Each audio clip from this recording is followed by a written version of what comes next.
The new school year is here, and to make sure your child's ready to learn, you'll want to make sure their brain is fueled with the right food. 7's on your side with some healthy options for pack well-balanced school lunches.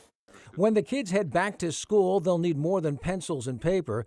They need to eat, too. A good school lunch is important. So when putting out lunch, it's important to consider the main food groups, which is protein, grains, and fruits and vegetables. Something like this, for example, I have some fruit skewers with some cheese, some nuts, and I have a meat sandwich here and the other part of the container.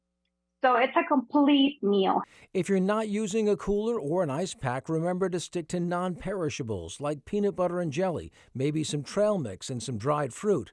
As for dessert, well, that's the fruit. From a very early age, the dessert should be presented as fruits. So part of the lunch that I showed here has the little fruit skewer, so this could be a form of a dessert for the child. So definitely, yes. Of course, not all kids are the same, so it can help to make them part of the process. So when it comes to picky kids, it's a good idea to involve them in the selection of foods because it gives them a little ownership.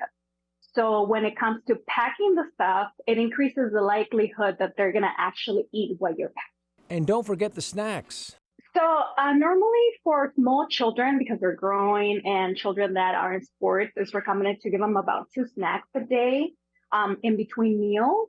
And I recommend to schedule these snacks maybe about 2 hours before the main meal so that it doesn't interrupt their appetite. Lunch, snacks, along with all the learning tools, too. Back to school is back to work for many parents. And Wednesday at 5 a.m.